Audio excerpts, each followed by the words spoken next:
ഇതിനകത്തുനിന്ന് ഞാൻ മനസ്സിലാക്കിയ ഒരു കാര്യം എന്ന് പറഞ്ഞാൽ എപ്പോഴും നമ്മൾ അത്തപ്പൂക്കളം, ഊഞ്ഞാലിടിയിൽ, പിന്നെ സദ്യ, പലതരം 3 തരം പായസം, ഇങ്ങനെ ഇതൊന്നുമില്ലെങ്കിൽ പോലും നമുക്ക് ഓണം സെലിബ്രേറ്റ് ചെയ്യാൻ പറ്റും. ഓരോ നിറം കൊണ്ട് നേരമളന്നും ഓരോ രവം കൊണ്ടു രൂപമറിഞ്ഞും ഓരോ മരുന്നുകളിൽ അന്തികളിഴഞ്ഞും ഒരു കരസ്പർശത്തിൽ ഒരു നേർത്ത തേങ്ങലിൽ ഇരവിൻ വ്രണങ്ങളിൽ കുളിരു ചുരഞ്ഞും കഴിയുമീ നാളുകളിൽ ഒച്ചയുണ്ടാക്കാതെ.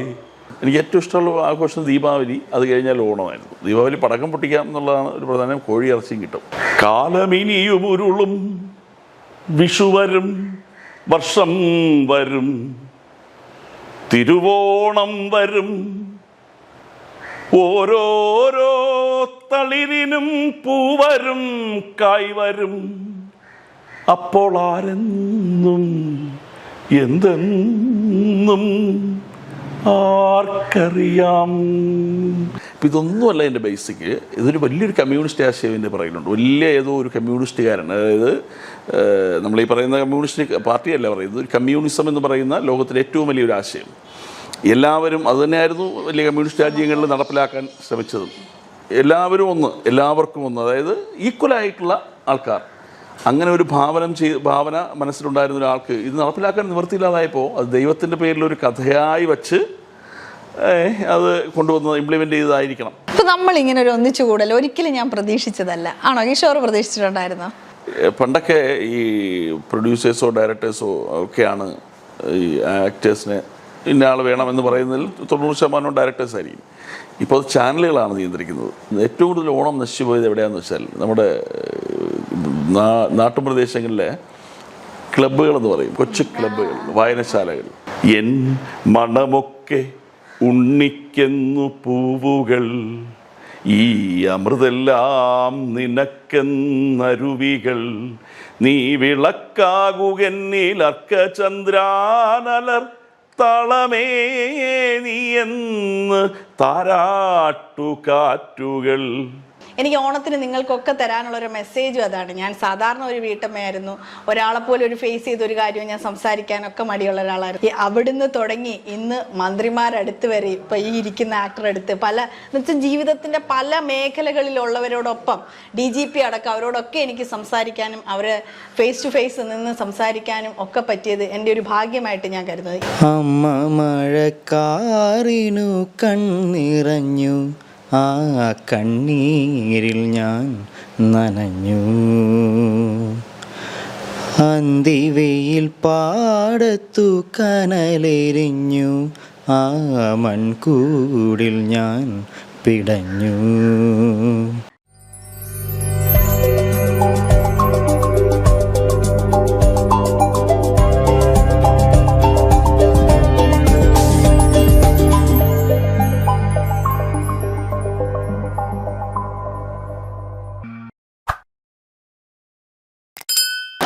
ഹായ് ഫ്രണ്ട്സ്, എല്ലാവർക്കും ഷീത എക്സ്പ്ലോറിൻ്റെ മറ്റൊരു എപ്പിസോഡിലേക്ക് സ്വാഗതം. നമ്മളെല്ലാവരും, മലയാളികളെല്ലാവരും ഓണം ആഘോഷിക്കുന്ന ഒരു സമയമാണ്. മലയാളികളെ സംബന്ധിച്ചിടത്തോളം ഓണം എന്ന് പറയുന്നത് എല്ലാവരും ഒരേപോലെ ഒരേ മനസ്സോടുകൂടി ആഘോഷിക്കുന്ന ഒരു ഉത്സവമാണ്. ഈ ഓണക്കാലത്തിന് ഒരുപാട് പ്രത്യേകതകളുണ്ട്. പണ്ട് കാലത്ത് ഇത് ഓണം ആഘോഷിച്ചിരുന്നത് അതൊരു വിളവെടുപ്പ് ഉത്സവവും ഒക്കെ കൂടി ആയിട്ടായിരുന്നു. നമ്മൾ പണ്ടൊക്കെ ഒരു സദ്യ കഴിക്കുന്നത് വല്ലപ്പോഴും ആയിരുന്നു. ഞങ്ങളുടെയൊക്കെ കുട്ടിക്കാലത്ത് എന്ന് വെച്ച് കഴിഞ്ഞാൽ ഓണം നമുക്ക് സ്കൂളിൽ പുതിയ ഡ്രസ്സ് ഇട്ടുകൊണ്ട് 10 ദിവസം അവധി കഴിഞ്ഞിട്ട് പുതിയ ഡ്രസ്സ് ഇട്ടുകൊണ്ടാകാൻ പറ്റും, ഊഞ്ഞാലിടുക, പൂക്കൾ പറിക്കാൻ പോവുക, ഇങ്ങനെയൊക്കെ ഒരുപാട് മെമ്മറീസ് ഉണ്ട്. അത് കഴിഞ്ഞിട്ട് എന്നെ സംബന്ധിച്ചിടത്തോളം ഇപ്പോൾ ഈ അവസരത്തിലുള്ള ഓണം എന്ന് പറയുന്നത് ഞാൻ ഒന്ന് ഓർത്തെടുക്കുകയാണ്. എൻ്റെ ഈ ഒരു 2-3 വർഷങ്ങളിൽ വന്ന കുറച്ച് മാറ്റങ്ങളും എൻ്റെ ഓർമ്മകളിലെ ഓണങ്ങളൊക്കെ എങ്ങനെയായിരുന്നു എന്നുള്ളത്. ഈ കഴിഞ്ഞ പ്രാവശ്യത്തെ ഓണം ശരിക്കും ഞാൻ അന്ന് ഓണം ആഘോഷിച്ചിരുന്നു. ആരും ഉണ്ടായിരുന്നില്ല, ഞാനും ബൈജുവും അച്ഛനും അമ്മയായിട്ട് പുറത്തുനിന്ന് ഫുഡ് വാങ്ങി ഒരു ചെറിയ സദ്യ പോലെ ഞങ്ങൾ ആഘോഷിച്ചിരുന്നു. ആ സമയം എന്ന് പറഞ്ഞാൽ എൻ്റെ ലൈഫിൽ ഞാൻ കടന്നു പോയിക്കൊണ്ടിരുന്ന നമ്മളെ ഒരു അസുഖത്തിനോടൊപ്പം സഞ്ചരിക്കുന്നതും കീമോയുടെ നാളുകളും ഒക്കെ ആയിരുന്നു.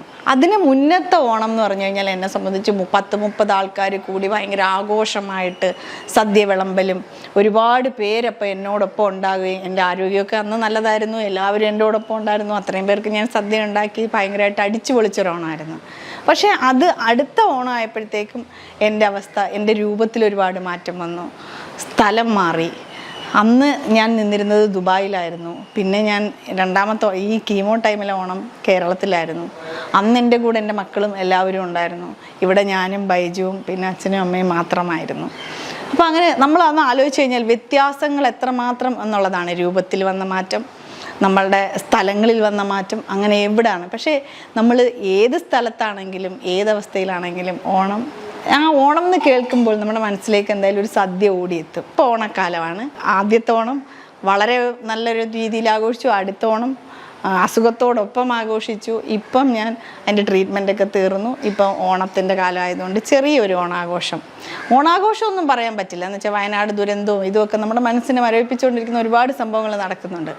എന്നാൽ പോലും ഓണം കേൾക്കുമ്പോൾ ഒരു സദ്യ ഇല്ലാതെ നമുക്ക് പോകാൻ പറ്റില്ല. പക്ഷേ ഞാനും ചെറിയ രീതിയിലൊരു സദ്യയൊക്കെ ഉണ്ടാക്കി, എന്നെ സഹായിക്കാൻ ഒരാളൊക്കെ ഉണ്ടായിരുന്നു. ആ ഒരു ദിവസം കുറച്ച് പേര് എനിക്ക് വേണ്ടപ്പെട്ട എൻ്റെ കൂടെയുള്ള കുറച്ച് ആൾക്കാരുമായിട്ട് നമ്മളൊരു സദ്യയൊക്കെ കഴിക്കാമെന്ന് വിചാരിച്ചു. അപ്പം ഞാൻ ആലോചിച്ചപ്പോൾ എൻ്റെ മനസ്സിലേക്ക് ഓടിയെത്തിയൊരു മുഖമാണ് കിഷോർ. ഞാനും കിഷോറും തമ്മിലൊരു വീഡിയോ ചെയ്തിട്ടുണ്ടായിരുന്നു. നിങ്ങൾക്കൊക്കെ അറിയാം.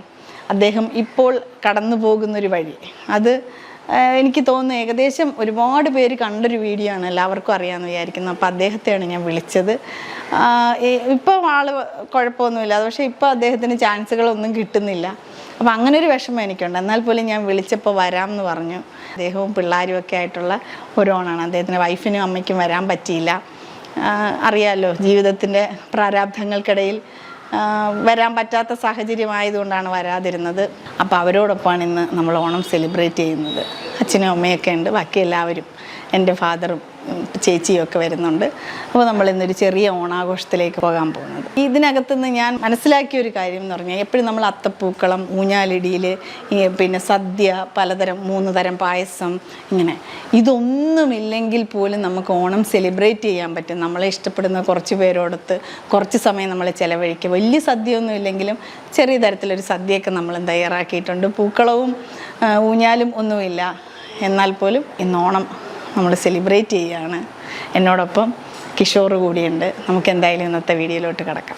ആർദ്രമീ ധനുമാസ രാവുകളിലൊന്നിൽ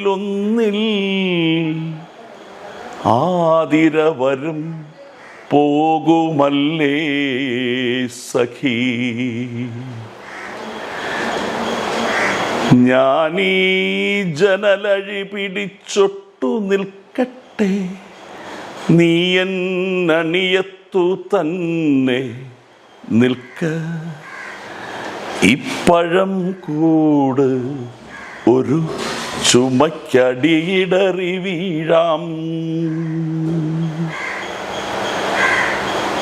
വ്രണിതമാം ഖണ്ഡത്തിൽ ഇന്ന് നോവിത്തിരി കുറവുണ്ട്, ഏറെ നാൾ കൂടി എന്നോർമകൾ തൻ നേരിയ നിലാവിലെ പിന്നിലെ അനന്തതയിൽ ഇരുൾ നീലിമയിൽ എങ്ങോ പഴകിയൊരോർമകൾ മാതിരി നിന്നു വിറയ്ക്കുമീ ഏകാന്ത താരകളെ ഞാനൊട്ടു കാണട്ടെ, നീ തൊട്ടു നിൽക്കൂ.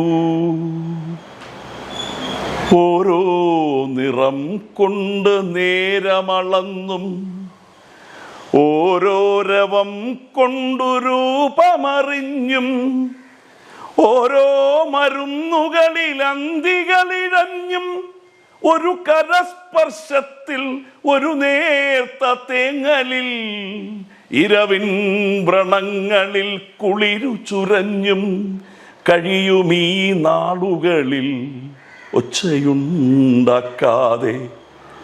ആതിര വരുന്നുവെന്നോ സഖി, ആതിര വരും നേരം ഒരുമിച്ച് കൈകൾ കോർത്തെതിരേൽക്കണം നമുക്കിക്കുറി. വരും കൊല്ലം ആരെന്നും എന്തെന്നും ആർക്കറിയാം. ആതിര ഈ വർഷം വരുമ്പോൾ നമുക്ക് ഒരുമിച്ച് നിന്ന് കൈകൾ കോർത്ത് സന്തോഷത്തോടെ എതിരേൽക്കണം. വരും കൊല്ലം ആരെന്നും എന്തെന്നും ഒക്കെ ആർക്കറിയാം. അതുകൊണ്ട് നല്ല കാര്യങ്ങൾ ചെയ്യുമ്പോൾ അത് നാളത്തേക്ക് മാറ്റാതെ ഇന്ന് തന്നെ ചെയ്യണം എന്ന് കവി വളരെ സന്തോഷത്തോടെ ജീവിക്കുന്നവരോട്, അല്ലെങ്കിൽ ഒരുപാട് സമ്പാദിച്ചിട്ട് അത് നാളത്തേക്ക് മാറ്റാം എന്ന് വിചാരിച്ച് നഷ്ടപ്പെട്ടു പോകുന്നവരൊരു മുൻകരുതലായിട്ടും കൂടെ കൊടുക്കുന്നുണ്ട് എനിക്ക് തോന്നുന്നു ഈ കവിതയിൽ. എൻ്റെ അവസാനത്തെ വരികൾ ഇങ്ങനെ രസമായിട്ട് പറഞ്ഞിട്ടുണ്ട്. കാലമിനിയും ഉരുളും വിഷുവരും വർഷം വരും തിരുവോണം വരും ഓരോരോ തളിരിനും പൂവരും കായ് വരും അപ്പോൾ ആരെന്നും എന്തെന്നും ആർക്കറിയാം. അപ്പം നല്ലതിനെ സ്വീകരിക്കുക, മോശമായതിനെ തള്ളുക എന്നൊരു വലിയ വാക്യം. സഫലമീ യാത്ര. ഒരുപാട് അവാർഡുകൾ വാങ്ങിക്കൂട്ടിയ കക്കാടൻ്റെ സഫലമീ യാത്ര. ഓണത്തിന് ഇതാണ് എനിക്ക് നിങ്ങളോട് പറയാനുള്ളത്. ഇപ്പൊ ഒരു കവിത ചൊല്ലിയല്ലോ, ഈ സഫലമീ യാത്ര. അതുകൊണ്ട് അതെന്താണ് ഇപ്പൊ ഈ അവസരത്തിൽ അത് ചൊല്ലാനുള്ളൊരു കാരണം? ഒന്നുമില്ല, ഓണം എന്ന് പറയുന്നത് ഞാൻ അതിൻ്റെ തുടക്കത്തിൻ്റെ പറഞ്ഞതാണ്. ഓണം എന്ന് പറയുന്നൊരു വലിയ സമൃദ്ധിയുടെ ആഘോഷം. നിറയെ കയ്യിൽ കാശൊക്കെ വെച്ചിട്ടേ ജീവിതത്തിൽ ഒരു സമൃദ്ധിയും ഇല്ലാതെ മരിച്ചു പോയി പോകുന്നവർ എത്രയോ പേരുണ്ട്. ഞങ്ങളെ വീടിനടുത്തൊക്കെ തന്നെ ഈ പഴയ നായർ തറവാടുകളിലൊക്കെ 8, 10, 15 ഏക്കറുണ്ട്. പക്ഷെ ഒരു ദൂരം യാത്ര ചെയ്യുകയോ അല്ലെങ്കിൽ ഒരു നല്ല കാര്യങ്ങൾ ചോദിക്കുക, ആരാണ് ഒരു വലിയ എഴുത്തുകാരൻ്റെ പേര് ചോദിച്ചാലോ അല്ലെങ്കിൽ ഒന്നും അറിയില്ല, നാട്ടിൽ നടക്കുന്നൊന്നും അറിയില്ല. ഈ ഭൂമി ഇത് മാത്രം നോക്കി കയ്യിൽ വച്ചിരിക്കുന്ന കാശിന് എന്തിനാണ് ഇരിക്കുന്നതെന്ന് അറിയാതെ, ഒരു നന്മ ചെയ്യാതെ ഒക്കെ പോകുന്ന ആൾക്കാരുണ്ട്. അപ്പോൾ കക്കാടിൻ്റെ അവസാനം പറഞ്ഞേക്കുന്നത് അങ്ങനെയാണ്. ഇനി വരുന്ന വർഷങ്ങളിൽ ഓരോരോ, ഇനി ഓണം വരും, ഇനിയും വിഷു വരും, ഇനി ഓരോരോ തളിരിനും പൂവരും കായ് വരും. പക്ഷെ അപ്പോഴാരൊക്കെ എന്തൊക്കെയെന്ന് ആർക്കറിയാം. അപ്പോൾ അതുകൊണ്ട് ഇപ്പോൾ വരുമ്പോൾ ആതിര എന്ന് പറയുന്ന ഉത്സവം നടക്കുന്ന സമയത്താണ്. ആതിര അവരുടെ നമ്മുടെ ട്രിവാൻഡ്രം ഈ ഭാഗങ്ങളില്ല, അങ്ങോട്ട് വലിയ ഉത്സവമാണ് ആതിര മഹോത്സവം. അപ്പോൾ ഈ ആതിര വരുമ്പോൾ ഇപ്രാവശ്യം നമുക്ക് ഭാര്യയോട് പറഞ്ഞതാണ്, തൊണ്ടയിൽ ക്യാൻസറായിരുന്നു. അപ്പോൾ അതിൻ്റെ ഒരു അവസാന ഘട്ടത്തിൽ ഭാര്യയോട് പറഞ്ഞതാ, നമുക്ക് ഇക്കുറി ആതിര വരുമ്പോൾ ഒരുമിച്ച് കൈകൾ കോർത്ത് എതിരേൽക്കാം. വരും കൊല്ലം ആരെന്നും എന്തെന്നും ആർക്കറിയാം എന്ന് പറഞ്ഞു വെച്ചതാണ്. അപ്പോൾ അതുകൊണ്ട് പെട്ടെന്ന് എനിക്ക് അങ്ങനെ ഓണം എന്ന് പറയുന്നത് ഒരു സമൃദ്ധിയുണ്ട്. നമ്മുടെ കുട്ടിക്കാലത്തിലുള്ള ഓണം എന്ന് പറയുന്നത്, ഇപ്പോൾ നമ്മൾ ഈ പ്രോഗ്രാമിന് അല്ലെങ്കിൽ ഇപ്പോൾ നിങ്ങൾ ഇതിനെ പറയുന്നത് തന്നെ ഓർമ്മയിലെ ഓണം എന്നാണ്. ഓർമ്മയിലേ ഉള്ളൂ ഓണം, അല്ലാതെ ഇപ്പോൾ ഓണം ഉണ്ടോ എന്ന് ചോദിച്ചാൽ ഇപ്പോൾ ഓണമാണ് ഇന്ന്. നമ്മുടെയൊക്കെ കുട്ടിക്കാലത്ത് ഓണം എന്ന് പറയുന്നതിന് വേണ്ടി കാത്തിരുന്നിട്ടുണ്ട് ഞാൻ. എനിക്ക് ഏറ്റവും ഇഷ്ടമുള്ള ആഘോഷം ദീപാവലി, അത് കഴിഞ്ഞാൽ ഓണമായിരുന്നു. ദീപാവലി പടക്കം പൊട്ടിക്കാം എന്നുള്ളതാണ് ഒരു പ്രധാനം, കോഴി ഇറച്ചിയും കിട്ടും. ഇതായിരുന്നു ദീപാവലി. ഓണത്തിന് നമുക്കൊരു ഡ്രസ്സ് കിട്ടും. ഇപ്പം അങ്ങനെ ആവശ്യമതില്ല, നമുക്ക് ഡ്രസ്സ് ആവശ്യമുള്ളപ്പോൾ വാങ്ങുന്നുണ്ട്. നമ്മളെന്നല്ല, ഒരുവിധപ്പെട്ട 90% പേരും. 10% എപ്പോഴും കിട്ടുമല്ലോ. പണ്ടൊക്കെ നമുക്കൊരു കല്യാണത്തിനോ അല്ലെങ്കിൽ ഇങ്ങനെയുള്ളൊരു കല്യാണത്തിന് സദ്യ മാറ്റിയിട്ടുണ്ട്, വേറെ വല്ലതൊക്കെ ആക്കിയിട്ടുണ്ട്. അപ്പൊ ഈ കാലത്തിലെ ഓർമ്മയിലെ ഒരു ഓണം എന്ന് പറയുന്നത്, നമ്മൾ ഞാൻ പറയുന്നത് ഓർമ്മയിൽ മാത്രമാണ് ഈ ഓണം നിൽക്കുന്നത്. നമുക്ക് എന്തെങ്കിലും ഈ പറയുന്ന ഈ മഹാബലി, എനിക്ക് ഭയങ്കര കോൺട്രഡിക്ഷൻ ഉണ്ട്. അത് ഞാൻ പറഞ്ഞാൽ ചിലക്ക് ചിലപ്പോൾ ഇഷ്ടപ്പെടില്ലായിരിക്കും, എങ്കിലും പറയാണ്. മഹാബലി എന്ന് പറയുന്ന ഒരു വലിയ രാജാവ്, ഒരു അസുര രാജാവ് ഇവിടെ വാണിരുന്നു. അയാൾ ഭയങ്കര ധർമ്മിഷ്ഠനായിരുന്നു, അയാൾ ദാനശീലനായിരുന്നു. അയാളുടെ ഭരണത്തിൽ അസൂയ പൂണ്ട് ദേവന്മാർ മഹാവിഷ്ണുവിനെ പോയി കണ്ടുവന്നു. മഹാവിഷ്ണു വാമനാവതാരം വന്ന് ഇയാളെ ചവിട്ടി താഴ്ത്തിയിരുന്നു. അവിടെ തെറ്റ് ആരുടെ ഭാഗത്താണെന്ന് ചിന്തിക്കുക. ഇയാളുടെ നല്ല ഭരണം കണ്ട്, ഇയാളുടെ ദാനശീലം കണ്ട് അസൂയ കൊണ്ട് ഇയാളെ ചവിട്ടി താഴ്ത്തിയെന്നാണ്. അപ്പോഴും ഇയാൾ എന്നോടൊരു വരം ചോദിച്ചപ്പോൾ ഞാനിങ്ങനെ 3 അടി മണ്ണ് ചോദിച്ചു, എല്ലാം കഴിഞ്ഞു. ചവിട്ടി താഴ്ത്തിപ്പോൾ പറഞ്ഞു എനിക്കൊരു വരം വേണമെന്ന് പറഞ്ഞു കൊടുത്തപ്പോൾ, എനിക്ക് വർഷത്തിലൊരിക്കൽ എൻ്റെ പ്രജകളെ കാണാൻ വരണമെന്ന് അയാൾ എപ്പോഴും ചോദിച്ചതല്ല. എനിക്ക് അത് കിട്ടണമെന്നല്ല പറഞ്ഞു, എൻ്റെ പ്രജകളെ കാണാൻ വരണമെന്ന്. അത്രയും ഒരു വലിയ മനുഷ്യൻ. പക്ഷെ നമ്മൾ ബേസ് വെച്ച് നോക്കിയാൽ മഹാബലി ഒരു മിത്തായിരുന്നു. ദ്രാവിഡ ഗോത്രവുമായി ബന്ധപ്പെട്ട് ഈ ബാജിബലി, നരബലി, അങ്ങനെ ഒരുപാട് രാജാക്കന്മാരുണ്ടായിരുന്നെങ്കിലും മഹാബലി ഒരു മിത്തായിരുന്നു നമുക്ക് തോന്നിപ്പോകുന്നത് എവിടെയെന്ന് വെച്ചാൽ, നമ്മുടെ ഈ അവതാരങ്ങളിൽ വെച്ച് നോക്കിയാൽ മത്സ്യകൂർമ്മ വരാഹ നരസിംഹ വാമന, 5ാമത്തെ അവതാരം വാമനൻ. വാമനൻ വന്നാണ് ഈ മഹാബലിയെ ചവിട്ടിത്താഴ്ത്തിയത്. മഹാബലി ലോകം മുഴുവൻ വാണിരുന്ന രാജാവായിരുന്നു. സ്വർഗവും ഭൂമിയും പാതാളവും ഒക്കെ ഇയാളുടെ കയ്യിലായിരുന്ന രാജാവായിരുന്നു. സ്വർഗവും നരകവും നമുക്ക് വിടാം, ഭൂമി എടുക്കാം. ഭൂമി എടുത്താൽ ഈ ഭൂമി മുഴുവൻ അപ്പോൾ അദ്ദേഹത്തിൻ്റെ അധീനതയിലായിരുന്നു. കേരളം വിട്ടാൽ ഓണമില്ല. മലയാളിയുടെ മുമ്പിൽ മാത്രമേ ഓണമുള്ളൂ. അപ്പോൾ അയാൾ കേരളം മാത്രം ഭരിച്ചിരുന്ന ഒരു ദ്രാവിഡ ഗോത്രത്തിൽപ്പെട്ട രാജാവായിരുന്നു എന്നൊരു കോൺട്രഡിക്ഷൻ വരുന്നുണ്ട്. ശരി, നമുക്കത് സമ്മതിക്കാം, ഇയാൾ കേരളം മാത്രം ഭരിച്ചിരുന്ന രാജാവായിരുന്നു. പക്ഷെ അവിടെ ഒരു പ്രശ്നം കിടപ്പുണ്ട്. 6ാമത്തെ അവതാരം പരശുരാമൻ വന്നാലേ കേരളം ഉള്ളൂ. പുള്ളിക്കാരൻ മഴ തെറിഞ്ഞിട്ടാണ് കേരളം ഉണ്ടായത്. അപ്പോൾ എങ്ങനെ ഈ 5ാമത്തെ അവതാരം വന്ന് കേരളം ഭരിച്ചിരുന്ന രാജാവിനെ ചവിട്ടിത്താഴ്ത്താൻ പറ്റും? അപ്പം ഇതൊന്നുമല്ല എൻ്റെ ബേസിക്. ഇതൊരു വലിയൊരു കമ്മ്യൂണിസ്റ്റ് ആശയം എൻ്റെ പറയുന്നുണ്ട്. വലിയ ഏതോ ഒരു കമ്മ്യൂണിസ്റ്റുകാരൻ, അതായത് നമ്മളീ പറയുന്ന കമ്മ്യൂണിസ്റ്റ് പാർട്ടിയല്ല പറയുന്നത്, കമ്മ്യൂണിസം എന്ന് പറയുന്ന ലോകത്തിലെ ഏറ്റവും വലിയൊരു ആശയം. എല്ലാവരും അത് തന്നെയായിരുന്നു വലിയ കമ്മ്യൂണിസ്റ്റ് രാജ്യങ്ങളിൽ നടപ്പിലാക്കാൻ ശ്രമിച്ചതും. എല്ലാവരും ഒന്ന്, എല്ലാവർക്കും ഒന്ന്, അതായത് ഈക്വലായിട്ടുള്ള ആൾക്കാർ. അങ്ങനെ ഒരു ഭാവന മനസ്സിലുണ്ടായിരുന്ന ഒരാൾക്ക് ഇത് നടപ്പിലാക്കാൻ നിവൃത്തിയില്ലാതായപ്പോൾ അത് ദൈവത്തിൻ്റെ പേരിലൊരു കഥയായി വച്ച് അത് കൊണ്ടുവന്ന് ഇംപ്ലിമെൻ്റ് ചെയ്തതായിരിക്കണം.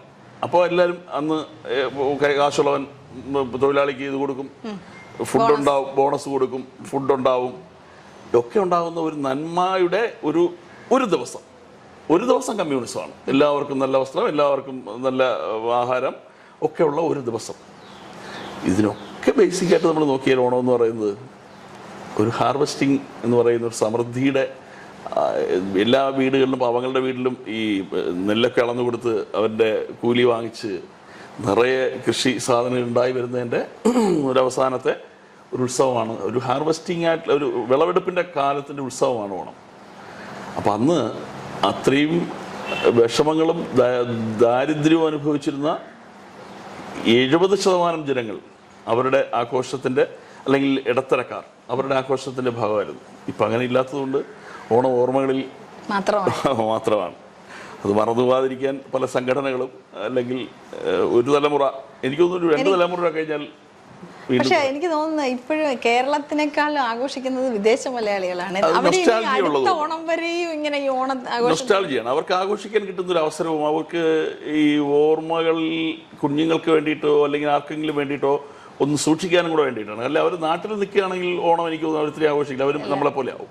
അപ്പോൾ അവർക്ക് കിട്ടുന്നൊരു ഓണം അത് മറുനാട്ടുകാരെ കൂടി അറിയിക്കാനും അവിടെയും ഒരു ഒരുമിച്ച് ചേരലുണ്ട്. അതിന് വേണ്ടിയിട്ടാണ് അത് കൂടുതൽ. എനിക്ക് തോന്നുന്നു കൂടുതൽ അവിടെയാണ് ഇപ്പോഴും ഓണാഘോഷം. അമേരിക്കൻ മലയാളീസ് ഓണാഘോഷിക്കുന്നു എല്ലാവരും. അതെ, വിദേശത്ത് പോയി കഴിഞ്ഞാൽ ഓണത്തിന്റെ ഇങ്ങനെ ആഘോഷം കുറേ കാലം അവർ ഈ ഓർമ്മയിലെ ഓണത്തിനെ ഇങ്ങനെ വീണ്ടും അതിനെ റിക്കളക്ട് ചെയ്തു. ഇപ്പൊ നമ്മൾ ഇങ്ങനെ ഒരു ഒന്നിച്ചു കൂടൽ ഒരിക്കലും ഞാൻ പ്രതീക്ഷിച്ചതല്ല. ആണോ കിഷോർ പ്രതീക്ഷിച്ചിട്ടുണ്ടായിരുന്നോ? ഞാനിങ്ങനെ വരുന്ന വഴിയും മോനോട് അച്ഛൻ എവിടെയാണ് ഈ പോണത്, അവൻ കണ്ടിട്ടുമില്ല. മോളൊരു തവണ അന്ന് നമ്മുടെ വീട്ടിൽ വന്നപ്പോൾ കണ്ടിരുന്നു. അപ്പോൾ ഇവനിങ്ങനെ ചോദിച്ചു, അച്ഛൻ സാറിനെ ഇങ്ങനെ. എനിക്കറിയില്ല, അതൊരു ഈ പറയുന്നൊരു ബന്ധങ്ങൾ ഉണ്ടാകാൻ, അല്ലെങ്കിൽ അതിലെന്തോ ഒരു ചില, ഇപ്പോൾ എന്നെ ആദ്യം ബൈജുട്ടൻ എന്നെ വിളിച്ചിട്ട് അത് ചോദിക്കുമ്പോൾ ഞങ്ങളിങ്ങനെ ഒരു സംഭവം ഉണ്ട്, ഒരു യൂട്യൂബ് ചാനൽ പോലെ ഒരു സംഭവം ഉണ്ട്, ഞങ്ങളത് ചെയ്യട്ടെ എന്ന് ചോദിച്ചപ്പോൾ ഞാൻ ചോദിച്ചാൽ ചേട്ടാ ഞാനില്ല. പിന്നെ രണ്ടാമത് ഇങ്ങനെ കാര്യമൊക്കെ പറഞ്ഞപ്പോഴത്തേക്ക് ഞാൻ പറഞ്ഞു, ഞാൻ ഇന്ന് വീട്ടിലുണ്ട് എന്ന് വന്നിട്ട്. അപ്പോൾ അങ്ങനെ ഒരുപാട് പേര് ഇപ്പോഴും വിളിക്കുന്നുണ്ട് എന്നെ ഈ ഇൻ്റർവ്യൂവിന് വേണ്ടിയിട്ടോ അല്ലെങ്കിൽ അങ്ങനെ ഒരു സംഭവത്തിനൊക്കെ വിളിക്കുന്നുണ്ട്. പക്ഷെ ഞാനിതുവരെ എൻ്റെ ഇതിലുള്ള എൻ്റെ അടുത്തൊരു സുഹൃത്തുണ്ട്, ഈ പേര് പറയുന്നില്ല. അയാളുടെ ചാനൽ വലിയ ചാനലാണ്, ഒരുപാട് വ്യൂസ് ഉള്ളൊരു ചാനലാണ്. അപ്പോൾ അവനിങ്ങനെ ഇത് കണ്ടിട്ടാണ് അത് ഇങ്ങനെ ഒരു സംഭവം നമുക്ക് ചെയ്യാൻ പറ്റുമോ. ഞാൻ പറഞ്ഞു നമുക്ക് ചെയ്യാമോ, വരട്ടെ പഠിത്തത്തിൽ പോകണേക്കാൾ നമുക്ക് എന്ന് പറഞ്ഞാൽ മാറ്റി നിർത്തുകയാണ്. പക്ഷേ ഇത് ഞാൻ പറഞ്ഞു വീട്ടിലിപ്പോൾ എവിടെ പോകുന്നു എന്ന് വെച്ചാൽ ഇങ്ങനെ ബൈജുട്ടനും ശിവാജിയും അവിടെ ഉണ്ട്, അവിടെ പോകണം ഒരു ഓണമായിട്ട്. അപ്പോൾ എനിക്ക് തോന്നുന്നൊരു ഇത് പറയാൻ ചില ഉത്തരങ്ങളില്ലാതെ പോകും. നമുക്ക് എന്തുകൊണ്ടാണെന്ന് ചോദിച്ചാൽ അറിയില്ല, പക്ഷെ എന്തുകൊണ്ടാണ് എൻ്റെ പിന്നിൽ ചില ബന്ധങ്ങൾ അങ്ങനെയാണ് ഉണ്ടാകുന്നത്. അപ്പോൾ അതുപോലെ ആണ് ഇതും എന്ന് എനിക്ക് തോന്നുന്നത്, അല്ലെങ്കിൽ ഞാൻ ഇന്നിവിടെ ഇരിക്കില്ല. അതെ, ഞാൻ ഈ ഇന്റർവ്യൂ ചെയ്യാൻ പോകുമ്പോൾ എനിക്കിപ്പോൾ കിഷോറിനെ പറ്റി വലുതായിട്ടൊന്നും ഒരു അറിവൊന്നുമില്ല. എന്ന് വെച്ചാൽ അത് നോക്കി എനിക്ക് അത്രത്തോളം ഇതായിട്ടിരിക്കുന്നത് ക്ഷമയോടുകൂടി ഇതാരാണെന്ന് പഠിച്ചെടുക്കാനുള്ള ഒന്നും ഇതില്ല. ഇപ്പോൾ ഏകദേശം മനസ്സിലായി കാണുമല്ലോ ഇവിടെ വീഡിയോ എടുക്കുമ്പോൾ എങ്ങനെയാണ് ഇവിടെ എല്ലാം നടക്കുന്നത് എന്നുള്ളത്. അപ്പോൾ ബൈജു ഇങ്ങനെ പറയുന്നു, നീ അവിടെ ചെന്നിട്ട് ഇങ്ങനെ ചോദിക്കണം. പക്ഷേ എനിക്ക് കിഷോറിനെ കാണുന്നതിന് മുന്നേ നമുക്കൊരു ഭയം ഉണ്ടാവും, എങ്ങനെയാണ് ബിഹേവ് ചെയ്യാന്നറിയില്ല. അപ്പൊ പിന്നെ ഒരു ആക്ടറാണ്. അപ്പൊ നമ്മൾ ആദ്യമായിട്ടാണ് അങ്ങനെ ഒരു ഇന്റർവ്യൂ പോലെ ചെയ്യാൻ പോകുന്നത്. ഇതാണ് കിഷോർ. അല്ല, അങ്ങനല്ല. അപ്പൊ അവിടെ ചെന്നിട്ട് കാണുമ്പോ എങ്ങനെയാണെന്നൊന്നും അറിയില്ല. പക്ഷെ സംസാരിച്ച് തുടങ്ങിയപ്പോഴത്തേക്ക് ഏകദേശം എന്ന് വെച്ചാൽ എനിക്ക് തോന്നുന്നു ഞാൻ എൻ്റെ ലൈഫിൽ വളരെയധികം ആ സമയത്ത് വളരെ ബുദ്ധിമുട്ടിയിട്ടായിരുന്നു ഓരോ വീഡിയോയും ഞാൻ പോയിക്കൊണ്ടിരിക്കുന്നത്. പക്ഷേ അത് ആരോടും ഞാൻ ഷെയർ ചെയ്യാനോ ഒരിക്കലും, കഴിഞ്ഞ ഓണോ എനിക്ക് അങ്ങനെ തന്നെ ആയിരുന്നു. അപ്പോൾ ഞാൻ നോക്കിയപ്പോൾ എന്നെപ്പോലെ യാത്ര ചെയ്യുന്നൊരു വ്യക്തിയായിരുന്നു കിഷോറും. ഏകദേശം എന്ന് വെച്ചാൽ നമുക്ക് ആ ലൈഫ് പെട്ടെന്ന് മനസ്സിലാക്കാൻ പറ്റും. ഇപ്പം എനിക്കാണെങ്കിലും കിഷോറിൻ്റെ അവസ്ഥ എന്താണെന്നുള്ളത് പെട്ടെന്ന് എനിക്ക് ക്യാച്ച് ചെയ്യാൻ പറ്റി എന്നുള്ളതാണ്. അത് പക്ഷേ നമുക്കൊരു സിമ്പതി അല്ല ആരിൽ നിന്നും വേണ്ടത്, നമുക്ക് അവസരങ്ങൾ. എൻ്റെ ആഗ്രഹം അതായിരുന്നു. കിഷോറിൻ്റെ ആ വീഡിയോ കണ്ടിട്ട് കിഷോറിന് വർക്കുകൾ കിട്ടണം എന്ന് വെച്ചാൽ ഒരു കുടുംബമുണ്ട് കിഷോറിന്. അപ്പോൾ ഇപ്പോൾ ഓരോരുത്തർ പറയും അങ്ങനെ ആയിരുന്നു ഇങ്ങനെ ആയിരുന്നു. ആ പാസ്റ്റ് അല്ല നമുക്ക് വേണ്ടത്, നമുക്ക് പ്രസൻ്റാണ്. ഇനി മുന്നോട്ട് ജീവിക്കാനാണ് ഓരോരുത്തരും ആഗ്രഹിക്കുന്നതും. അത് വേണമെന്നുള്ളതാണ് എൻ്റെ ആണെങ്കിലും കിഷോറിൻ്റെ ആഗ്രഹം. അതാണ് ഇന്നത്തെ ഈ ഓണത്തിൻ്റെ ഏറ്റവും വലിയ സന്തോഷം എന്ന് വെച്ച് കഴിഞ്ഞാൽ കിഷോർ വളരെ ആക്റ്റീവായിട്ട് നമ്മുടെ കൂടെ വന്നതും ഇതിലൂടെ തന്നെ എനിക്ക് വീണ്ടും കൊണ്ടുവരണമെന്നുണ്ടായിരുന്നു കിഷോറിനെ. നമുക്ക് പലപ്പോഴും നമ്മുടെ ജീവിതത്തിൽ മുന്നോട്ട് നടത്താൻ പ്രേരിപ്പിക്കുന്ന കുറച്ച് ഘടകങ്ങളുണ്ട്. ഇങ്ങനെയുള്ള ഗെറ്റ് ടുഗദറുകൾ, അല്ലെങ്കിൽ നമുക്ക് കുറച്ച് പേര് നമ്മളെ ഒപ്പം സഞ്ചരിക്കുന്ന ആൾക്കാരുമായിട്ടുള്ള കുറച്ച് സമയം സ്പെൻഡ് ചെയ്യുക. നമ്മുടെ അച്ഛനും അമ്മയൊക്കെ ഒരാളെ കാണുമ്പോൾ അതെ, അത് അങ്ങനെങ്കിലും നമ്മൾ അത്ര മതി.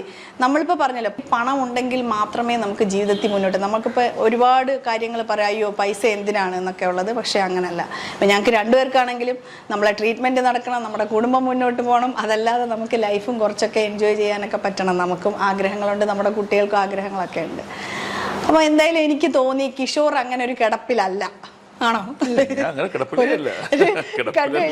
വളരെ ആക്റ്റീവായിട്ട് തന്നെ ഉണ്ട്. അപ്പം അവസരങ്ങൾ എന്തുകൊണ്ട് കിട്ടുന്നില്ല എന്നുള്ളതാണ് നമ്മുടെ മുന്നിലുള്ള ചോദ്യം.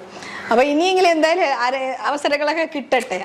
നമുക്ക് നോക്കാം. ഇതിപ്പോ നമ്മളീ പറഞ്ഞ ഈ ഒരുപാട് സീരിയൽസിൽ അവസരങ്ങൾ ചോദിച്ചപ്പോ തന്നെ വേണ്ടാന്ന് പറയുന്ന ഒരു സമയം എനിക്കുണ്ടായിരുന്നു. അത്രത്തോളം തിരക്കായിരുന്നു, അത് ആലോചിക്കണം. അത് പെട്ടെന്നൊരു സ്റ്റോപ്പ് ആകുമ്പോൾ ഉള്ളൊരു വിഷമമാണ്. അപ്പൊ നമുക്ക് എന്തെങ്കിലുമൊക്കെ സൈഡിൽ കൂടെ അപ്പൊ ഒരുപാട് പേര് ഇപ്പൊ പുതിയതായിട്ട് അഭിനയിക്കാനൊക്കെ ഒരുപാട് പേര് വരുന്നുണ്ട്. ഒന്നത്. രണ്ട്, പണ്ടൊക്കെ ഈ പ്രൊഡ്യൂസേഴ്സോ ഡയറക്ടേഴ്സോ ഒക്കെയാണ് ഈ ആക്ടേഴ്സിനെ ഇന്ന ആൾ വേണമെന്ന് പറയുന്നതിൽ 90% ഡയറക്ടേഴ്സ് ആയിരിക്കും.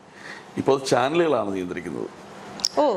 ഇപ്പോൾ ഏഷ്യാനെറ്റിൽ അല്ലെങ്കിൽ ഇപ്പോൾ ഒരു ചാനലിൽ ഒരു സീരിയൽ വരികയാണെങ്കിൽ ആദ്യം ആ ചാനൽ അപ്രൂവ് ചെയ്യണം. ആ ചാനലിലുള്ളവരെ നമ്മൾ ഈ ആർട്ടിസ്റ്റ് ലിസ്റ്റ് അയച്ചു കൊടുക്കുമ്പോൾ ഇത് വേണ്ട എന്ന് തീരുമാനിക്കുന്നത് ചാനലാണ്. അപ്പോൾ അങ്ങനെ ചാനലിനകത്ത് അന്നും ഇന്നും എനിക്ക് ബന്ധങ്ങളില്ല. അപ്പോൾ അങ്ങനെ ഉണ്ടാകാനുള്ള അവസരം ഉണ്ടായിട്ടില്ല. ഞാൻ അങ്ങനത്തെ ബന്ധം എങ്ങനെ ഉണ്ടാക്കണമെന്നും എനിക്കറിയില്ല. അപ്പോൾ അതുകൊണ്ട് തന്നെ നമുക്ക് ഇങ്ങനെ വേഷം ഉണ്ടാവണം എന്ന് വിളിച്ചു പറയാനോ അല്ലെങ്കിൽ അത് ഞാനാണ് എന്ന് പറയാനോ ഫോട്ടോ അയക്കാൻ പറയും. ഫോട്ടോ അയച്ചു കഴിഞ്ഞാൽ നമ്മളെ കാണുമ്പോൾ എന്തായാലും 10-23 വർഷം കൊണ്ട് ഇതിനകത്ത് നിൽക്കുന്ന ഒരാളായിട്ട് അറിയാം എന്നാണ് നമ്മുടെ വിശ്വാസം. പക്ഷെ എന്തായാലും എന്തോ ഒരു സംതിങ് ഇങ്ങനെ അല്ലെങ്കിൽ മാറി മാറി പോകുന്നുണ്ട്. അതെന്താണ് കാരണം എന്ന് വെച്ചാൽ എനിക്കറിയില്ല. നമ്മുടെ കരമെടുക്കന്മാർ വന്നു, ഒന്നാമത്തെ കാര്യം. രണ്ട്, സീരിയൽസിൻ്റെ നമ്പർ ഓഫ് എണ്ണം കൂടിയപ്പോൾ ഓരോ ചാനൽ നമ്മൾ കോമ്പറ്റീഷനായി. അപ്പോൾ എന്തിനും തിരിച്ചിങ്ങനെ വരും. എങ്ങനെ ഒഴുകിയാലും അവസാനം പുഴ ചെന്ന് എവിടെ ചേരുന്ന കടലിൽ തന്നെ ചേരുന്നത്. അല്ല, പക്ഷേ വർക്കും കൂടെ ഉണ്ടെങ്കിലാണ് നമുക്ക് കുറച്ചും കൂടി ഒരു എനർജറ്റിക് ആയിട്ട് നിൽക്കാൻ. നമുക്ക് കുറച്ച് മെന്റലി ആൻഡ് ഫിനാൻഷ്യലി നമ്മൾ കുറച്ച് സന്തോഷം കിട്ടും നമുക്ക്. അല്ലെങ്കിൽ നമ്മളിത് എങ്ങനെയാണ് എന്നുള്ള കാര്യത്തിനെ കുറിച്ച് നമ്മളിങ്ങനെ എപ്പോഴും ഒരു ആശങ്കയുണ്ട്. മനസ്സിലാക്കും. വേറെ ജോലിയൊന്നും ചെയ്തിട്ടില്ലാത്തത് കൊണ്ടും അതുപോലെ ആരോഗ്യപരമായ ജോലികൾ ഇനി ചെയ്യാൻ പറ്റാത്തത് കൊണ്ടും ഉള്ള പേടിയാണ്. ആരോഗ്യം ഉണ്ടായിരുന്നെങ്കിൽ പേടിയുണ്ടായിരുന്നില്ല. വരും, വരട്ടെ, നമുക്കത് നോക്കാം. ഞാൻ എൻ്റെ കഴിഞ്ഞ ഓണം പറയുകയാണെന്നുണ്ടെങ്കിൽ കഴിഞ്ഞ ഓണത്തിന് ഞാൻ കീമോ നടക്കുന്ന സമയമാണ്. അത്രത്തോളം മോശമായിട്ട് അന്ന് അച്ഛനും അമ്മയും ഞാനും ബൈജുവും മാത്രമായിരുന്നു ഉണ്ടായിരുന്നു. നമ്മളൊരു പാഴ്സൽ. എന്നിട്ടും എന്നുവെച്ചാൽ ആ ഒരു ഓണം എന്നുള്ള ദിവസം വന്നപ്പോഴത്തേക്ക് കീമോ ആണെങ്കിൽ പോലും നമ്മൾ അതിനെ വളരെ സന്തോഷത്തോടു കൂടി എനിക്ക് തോന്നുന്നു ആ ഫോട്ടോസ്. കീമോ എന്ന് പറയുന്ന ഒരു സംഭവം ഞാൻ എപ്പോഴും ആലോചിച്ചത് അതാണ്. അതിൻ്റെ ഒരു പെയിൻ എത്രയാണെന്നുള്ളതിൻ്റെ ഉദാഹരണം ശിവ പറഞ്ഞപ്പോഴാണ് ഞാൻ ഓർത്തത്. അതിൻ്റെ ഒരു ഡ്രോപ്പ് വീണിട്ട് കൈ അത്രയും പൊള്ളിപ്പോയി എന്ന് പറഞ്ഞപ്പോൾ ഞാൻ വിചാരിക്കുന്നത് എന്തോ ഒരു പ്രത്യേക സ്ഥലത്തേക്ക് ഇങ്ങനെ കോൺസെൻട്രേറ്റ് ചെയ്തിട്ട് അതായിരുന്നു എൻ്റെ ഒരു അത്രയും വേദന അനുഭവിക്കുന്നത്. അതുകൊണ്ടാണ് ഞാൻ അന്നത്തെ ഇൻ്റർവ്യൂവിൽ ഞാൻ പറയുന്നത് നമുക്കൊന്നുമില്ല. നമുക്ക് തോന്നുന്നത് എവിടെയാണെന്ന് വെച്ചാൽ നമ്മളെക്കാൾ മിടുക്കന്മാരുള്ളപ്പോൾ നമ്മൾ അവിടെ ഒന്നുമല്ല. അതുകൊണ്ട് നമ്മളെക്കാൾ വേദന അനുഭവിക്കുന്ന ഒരുപാട് പേരുടെ ഇടയിൽ നമ്മൾ അതുകൊണ്ടാണ് ഞാൻ പറയുന്നത്, ഒരു അസുഖം എന്ന് പറയുന്നത് ഉണ്ടാവാം എല്ലാവർക്കും.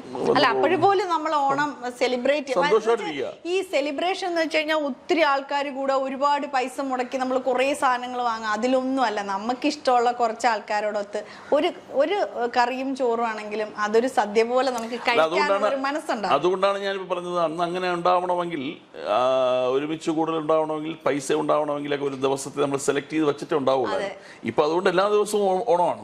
ഒരുവിധം ഇതുള്ളവർക്ക് ഒരുമിച്ച് കൂടിച്ചേരലുകളും കൂട്ടുകാരുമായിട്ടും ബന്ധുക്കളില്ല. അന്നൊക്കെ ബന്ധുക്കള് ഒരു നാട്ടിൽ ഒരുമിച്ച് കൂടുന്നത്, അല്ലെങ്കിൽ കൂട്ടുകുടുംബങ്ങളിലെ ഒരുമിച്ച് എല്ലാവരും കൂടെ മറ്റു കൂട്ടുകുടുംബങ്ങളിലുള്ളവരും കൂടെ വരിക. ഒരു ഏറ്റവും കൂടുതൽ ഓണം നശിച്ചു പോയത് എവിടെയാണെന്ന് വെച്ചാൽ നമ്മുടെ നാട്ടുപ്രദേശങ്ങളിലെ ക്ലബ്ബുകൾ എന്ന് പറയും, കൊച്ചു ക്ലബ്ബ്, വായനശാലകൾ. ഇത് നമ്മൾ ഓണം വരുന്നതിന് മുമ്പ് തന്നെ മത്സരങ്ങൾ തുടങ്ങും. അപ്പോൾ അതൊരു ഓണപ്രതീതിയായിരുന്നു. പന്ത് കളിക്കും. 28 അത്തം തുടങ്ങുമ്പോൾ തൊട്ട് ജംഗ്ഷനുകളിലെല്ലാം അത്തം ഉണ്ടാവും. അതിൻ്റെ പേരിൽ ഓലപ്പന്ത്, മറ്റേ എറിപ്പന്തും ഒക്കെ, പന്ത് കളി. അപ്പോൾ അതിങ്ങനെ ഓണമായി നമുക്ക് അറിയാൻ പറ്റും നാട്ടിലേക്ക് എവിടെ ഇറങ്ങി. ഇപ്പോൾ ഈ ഓണത്തിന് അന്നൊന്നും ഈ ഓണം വരുമ്പോൾ ഒരു പൊന്നിൻ്റെ നിറമുള്ളൊരു വെയിലാവും കാലാവസ്ഥയിൽ തന്നെ. ഇപ്പൊ കാലാവസ്ഥ പോലും ഓണത്തിന് നമുക്ക് അനുകൂലമല്ല. മാറ്റങ്ങൾ നമ്മൾ അംഗീകരിക്കേണ്ടതാണ്. എന്നാലും നല്ല നല്ല സംഭവങ്ങളെ മനസ്സിൽ സൂക്ഷിക്കുക. ഇതുപോലെ ഓർമ്മയിലെ ഒരു ഓണങ്ങൾ. കിഷോറിന്റെ ഓർമ്മയിലെ ഏറ്റവും നല്ല ഓണം എപ്പോഴായിരുന്നു? എനിക്ക് ഓണം എനിക്ക് എപ്പോഴും ഓർമ്മകളിലുണ്ടായിരുന്നു. എൻ്റെ ഒരു ജീവിതത്തിൻ്റെ പ്രാരാബ്ദം എടുത്ത് വയ്ക്കുന്നവരെ എനിക്ക് ഓണം ഭയങ്കര ഇഷ്ടമുള്ള കാര്യമാണ്. കാരണം ഓണത്തിന് എങ്ങനെ പോയാലും നാടക മത്സരങ്ങൾ ഉണ്ടാവും. വലിയ നാടക മത്സരങ്ങൾ, ക്ലബ്ബുകളുടെ നാടക മത്സരങ്ങൾ. ഞാൻ ആക്റ്റീവായിരിക്കും, എപ്പോഴും ആക്റ്റീവായിരിക്കും. ഞങ്ങളുടെ ഗ്രന്ഥശാലയിൽ തന്നെ, ഞങ്ങളുടെ നാട്ടിലുള്ള ക്ലബ്ബിൽ തന്നെ ഓണാഘോഷം സംഘടിപ്പിക്കുക. അതിൻ്റെ അവസാനം ഒരു വലിയ പ്രോഗ്രാം സംഘടിപ്പിക്കുക. അപ്പോൾ അതിനുവേണ്ടി പിരിവിന് പോവുക. ഞങ്ങൾ സിംഗിങ് ബേഡ്സ് എന്ന് പറയുന്നത് ഒരു വലിയ ഗാനമേള സമിതി ഉണ്ടായിരുന്നു. സിംഗിങ് ബേഡ്സിൻ്റെ ഗാനമേള വയ്ക്കാൻ കുറച്ച് കോസ്റ്റ്ലി ആയിട്ടുള്ള ഗാനമേളയായിരുന്നു ഒന്ന്. അത് ഞങ്ങളുടെ കൊച്ചു പച്ച എന്ന് പറയുന്ന കൊച്ചു ജംഗ്ഷനിൽ ഞങ്ങൾ വെച്ചിട്ട് ട്രാഫിക് വരെ ബ്ലോക്ക് ആയിപ്പോയി. തിരിച്ചുവിടേണ്ടി വന്നു ജനം വന്നിട്ട്. അത് സംഘടിപ്പിച്ചത് ഞങ്ങളാണ്. അപ്പോൾ നമ്മളൊരു 14-15 വയസ്സ് കാലഘട്ടമാണ്, അല്ലെങ്കിൽ 16 വയസ്സിന് താഴെയാണ് ഇതെല്ലാം. അപ്പോൾ ഓണമുണ്ട്. ഓണം ഭയങ്കര രസമായിരുന്നു. ഇപ്പോൾ ഓണത്തിന് പിള്ളേർ അങ്ങനെ ജംഗ്ഷനിലൊന്നും അങ്ങനെയൊന്നും കാണുന്നില്ല. ബൈക്കുകളിലോ ഒക്കെ ചീറിപ്പാഞ്ഞു പോകുന്ന പിള്ളേരെ മാത്രം കാണാം. ഇന്ന് ഓണമില്ലേ എന്ന് ചോദിക്കുമ്പോൾ ഇന്നാണ് ഓണം. എന്തെങ്കിലും ഇന്നത്തെ പരിപാടി അത് തന്നെയാണ്. ഓണത്തിൻ്റെ ആവട്ടെ. ഊഞ്ഞാലിടല്, പട്ടുപാവാട, ഊഞ്ഞാലൊക്കെ ഒരു ജംഗ്ഷനുകളിൽ കാണും. വലിയ മരങ്ങളിൽ ഇട്ട് കൊടുക്കും. നാട്ടിൽ കുട്ടികൾ കാണാൻ വേണ്ടി ഒരു വലിയ ഊഞ്ഞാൽ ഇടുന്നത് പതിവുണ്ട്. എനിക്കറിയാവുന്ന ഒരുപാട് സ്ഥലങ്ങളിൽ, വലിയ അമ്പലപ്പറമ്പുകളിൽ വലിയ ഈ ആടാൻ പറ്റുന്നത് പൊതു ഊഞ്ഞാൽ. പിന്നെ പ്രൈവറ്റ് ഊഞ്ഞാലുകൾ വേറെ ഉണ്ട്. ഇപ്പം അതൊന്നുമില്ല. ഊഞ്ഞാൽ വീഗാലായിട്ട് പോയാൽ എൻ്റെ തലകുത്തി പറയുന്ന ഊഞ്ഞാലുകളുണ്ടല്ലോ. ഈ ഫ്ലാറ്റുകളിലോട്ടൊക്കെ ഒരുപാട് പേര് അങ്ങോട്ടേക്ക് ആകുമ്പോൾ അതിന്റെ പിന്നെ ഈ ബന്ധുക്കൾ ഒത്തുകൂടാത്തത് എനിക്ക് തോന്നുന്നു എല്ലാവരും ഏറ്റവും വലിയ ഒരു സന്തോഷം ഇപ്പൊ അവരവരുടെ വീട്ടിൽ അവരവരുടെ മക്കളൊന്ന് അടുത്ത് വരിക എന്നുള്ളതാണ്. എല്ലാവരും കൂടുതൽ പേര് വിദേശത്തായിരിക്കും, അല്ലെങ്കിൽ കുട്ടികൾ പഠിക്കാൻ പോകുന്നു, അങ്ങനെ ഓരോരോ എല്ലാവരും അവരൊന്നിച്ച് കൂടുന്നതാണ് ഇപ്പൊ ഒരു ഓണം. പിന്നെയാണ് ബന്ധുക്കൾ കൂടുന്നത്. മക്കളെങ്കിലും അടുത്ത് കിട്ടിയാൽ മതി എന്നുള്ളതാണ് സത്യം. ഇനി നമുക്കൊരു നമ്മുടെ പ്രേക്ഷകർക്ക് വേണ്ടിയിട്ട് എന്ത് കവിതയാണ്, അല്ലെങ്കിൽ എന്തെങ്കിലും ഒരു അച്ഛനും അമ്മയും വാക്കെന്നു കേട്ടു ഞാൻ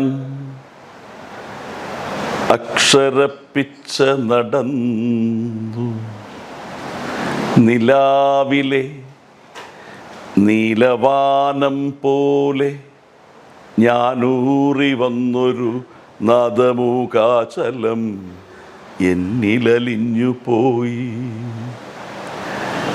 മക്കളെ എന്ന് പാലൂറുന്നൊരൻപ് എനിക്കൊക്കെയും തന്നു തിരുത്തും വയമ്പ്. വിൺപൊക്കത്തിൽ എന്നെ എടുത്തുയർത്തും വൻപ്.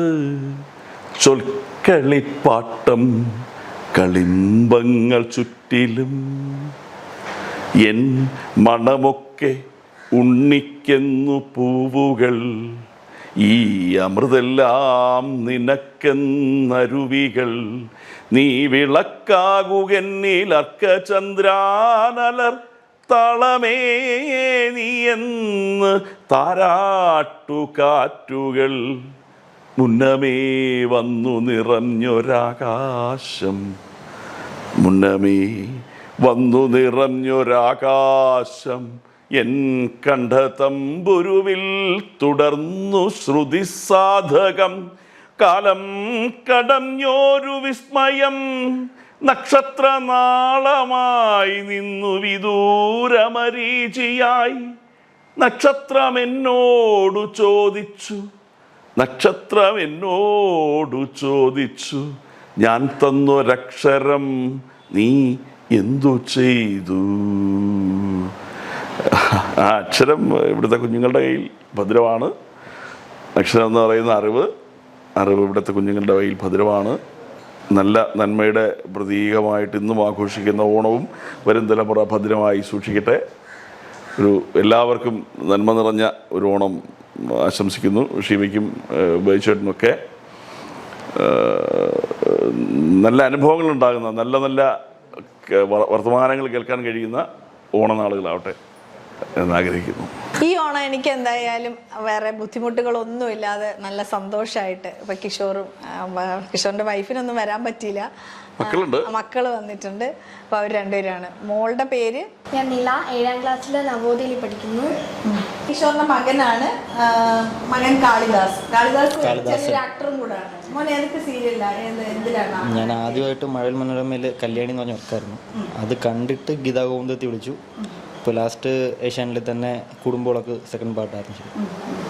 ഇനിയിപ്പോൾ ആക്ടിങ് തന്നെ മുന്നോട്ട് കൊണ്ടുപോകുന്നുണ്ടോ? ഇഷ്ടമാണ്. അത് പാഷൻ, മറ്റേത് പ്രൊഫഷൻ. അപ്പോൾ രണ്ടും വേണമെന്നാണ് ആഗ്രഹം. അല്ല, അങ്ങനെ തന്നെ പാട്ട് പാടുമെന്നാണല്ലോ കേട്ടത്. രണ്ടുപേരും പാടി. അമ്മ മഴക്കാറിനു കണ്ണിറഞ്ഞു, ആ കണ്ണീരിൽ ഞാൻ നനഞ്ഞു. അന്തിവെയിൽ പാടത്തു കനലെരിഞ്ഞു, ആ മൺകൂടിൽ ഞാൻ പിടഞ്ഞു. മണൽ മായ്ക്കുമീ കാൽപ്പാടുകൾ തേടി നടന്നൊരു ജപസന്ധ്യേ, അമ്മ മഴക്കാറിനു കണ്ണിറഞ്ഞു, ആ കണ്ണീരിൽ ഞാൻ നനഞ്ഞു. ആ കണ്ണീരിൽ ഞാൻ നനഞ്ഞു. Thank you. ഈ ആഘോഷങ്ങളും ഉത്സവങ്ങളും എല്ലാം എന്നും നമുക്കെല്ലാം ഓർമ്മയിൽ സൂക്ഷിക്കാനുള്ളതൊന്നാകട്ടെ. ഇപ്പോൾ എനിക്കും കിഷോറിനൊക്കെ ഇങ്ങനൊന്നും ലൈഫിൽ ഇങ്ങനെ വന്നിരിക്കാമെന്നോ ഞാനിങ്ങനെ കിഷോറിനോടൊപ്പം ഇങ്ങനൊരു വീഡിയോ ചെയ്യുമെന്നോ ഒന്നും ഞാൻ എൻ്റെ ജീവിതത്തിൽ ഒരിക്കലും വിചാരിച്ചതല്ല. പക്ഷേ എനിക്ക് അസുഖം വന്നതോടുകൂടിയാണ് ഞാൻ ഓരോരുത്തരെ കാണാനും അവരുമായിട്ടൊക്കെ സംസാരിക്കാനും ഇത്രയധികം ആൾക്കാരെയൊക്കെ മീറ്റ് ചെയ്യാനും ഒക്കെ പറ്റിയത്. അപ്പം നമുക്ക് എന്ത് നമുക്ക് സങ്കടങ്ങൾ വന്നാലും അതിനൊക്കെ ഒരു നല്ല വശം കൂടിയുണ്ട്. നമ്മൾ ആ ഒരു കഷ്ടകാലം വരുമ്പോൾ അത് ആലോചിച്ചിട്ട് ഇനി ഒന്നുമില്ല എന്ന് പറഞ്ഞിരിക്കാതെ നമ്മൾ അടുത്ത വഴികളെപ്പറ്റി ചിന്തിക്കുക. എനിക്ക് ഓണത്തിന് നിങ്ങൾക്കൊക്കെ തരാനുള്ളൊരു മെസ്സേജും അതാണ്. ഞാൻ സാധാരണ ഒരു വീട്ടമ്മയായിരുന്നു. ഒരാളെപ്പോലെ ഒരു ഫേസ് ചെയ്തൊരു കാര്യവും ഞാൻ സംസാരിക്കാനൊക്കെ മടിയുള്ള ഒരാളായിരുന്നു. അവിടുന്ന് തുടങ്ങി ഇന്ന് മന്ത്രിമാരടുത്ത് വരെ ഇപ്പോൾ ഈ ഇരിക്കുന്ന ആക്ടർ അടുത്ത് എന്നുവെച്ചാൽ ജീവിതത്തിൻ്റെ പല മേഖലകളിലുള്ളവരോടൊപ്പം DGP അടക്കം അവരോടൊക്കെ എനിക്ക് സംസാരിക്കാനും അവരെ ഫേസ് ടു ഫേസ് നിന്ന് സംസാരിക്കാനും ഒക്കെ പറ്റിയത് എൻ്റെ ഒരു ഭാഗ്യമായിട്ട് ഞാൻ കരുതുന്നത്. ഇതിനെല്ലാം എനിക്ക് കരുത്ത് തന്നത് എൻ്റെ കുടുംബവും ഇതുപോലുള്ള കുറേ ആൾക്കാരും ഒക്കെയാണ്. ഓരോരുത്തരും പല തരത്തിൽ ബുദ്ധിമുട്ടുകൾ അനുഭവിക്കുന്നുണ്ട്. പക്ഷേ ഇതിൻ്റെ ബിഹൈൻഡ് ദ സീൻ എന്ന് പറഞ്ഞാൽ എൻ്റെ ഹസ്ബൻഡ് തന്നെയാണ്. ഇവിടെ എല്ലാം ആക്ഷൻ കട്ട് ക്യാമറ ഒക്കെ അദ്ദേഹമാണ്. ഇതിൻ്റെ പിന്നിൽ എന്നെ ഈ രീതിയിൽ കൊണ്ടുപോകുന്ന ഞാനിതിപ്പോൾ ഇങ്ങനെ പ്രസൻറ്റ് ചെയ്യുന്നു എന്നേ ഉള്ളൂ. എൻ്റെ പിന്നിൽ ഇതിന് ഓരോ മൊമെൻ്റ് എങ്ങനെ മുന്നോട്ട് കൊണ്ടുപോകണം എന്നുള്ള ആശയമാണെങ്കിലും ഇതെല്ലാം തരുന്നതും എനിക്ക് കരുത്തേകുന്നതും ഒക്കെ എൻ്റെ ഭർത്താവ് തന്നെയാണ്. നിങ്ങൾക്ക് എല്ലാവർക്കും ആയുസ്സും ആരോഗ്യവും എല്ലാം നല്ല രീതിയിൽ ഉണ്ടാവട്ടെ. അതിൻ്റെ കൂടെ എപ്പോഴും നമുക്ക് കരുത്ത് പകരാൻ കുറച്ച് നല്ല ആൾക്കാരെ കിട്ടുകയാണെന്നുണ്ടെങ്കിൽ അതാണ് നമ്മുടെ ജീവിതത്തിൽ കിട്ടുന്ന ഏറ്റവും വലിയ സൗഭാഗ്യം എന്ന് ഞാൻ തിരിച്ചറിഞ്ഞതും കൂടാണ്. അപ്പോൾ കിഷോർ ആക്ടറായി നിന്ന സമയത്ത് ഒരുപാട് പേര് അദ്ദേഹത്തിന് ഫ്രണ്ട്സായിട്ടും അല്ലെങ്കിൽ ഇങ്ങനെ ചാനലുകാരും ഒക്കെ അദ്ദേഹത്തിന് ഒരുപാട് കൊണ്ട് നടന്നിരുന്നു. ഇന്ന് കുറച്ച് പേരാണ്, ആ ഫാമിലിയാണ് ഇപ്പം സപ്പോർട്ടായിട്ട് നിൽക്കുന്നത്. അപ്പം നമുക്ക് നമ്മുടെ കുടുംബവും എല്ലാവരും എല്ലാവരും ഞങ്ങളും ആരോഗ്യത്തോടെ ഇരിക്കട്ടെ, അതുപോലെ തന്നെ നിങ്ങൾക്ക് എല്ലാവർക്കും ആരോഗ്യം ഉണ്ടാവട്ടെ. ഇനിയും ഒരുപാട് ഓണങ്ങൾ നമുക്ക് എല്ലാവർക്കും ആഘോഷിക്കാൻ പറ്റട്ടെ എന്ന് ആശംസിച്ചുകൊണ്ട് ഞങ്ങൾ വൈൻഡപ്പ് ചെയ്യും. എല്ലാവർക്കും എൻ്റെയും കിഷോറിൻ്റെയും ഞങ്ങളുടെ കുടുംബത്തിൻ്റെ എല്ലാവരുടെയും വക ഓണാശംസകൾ.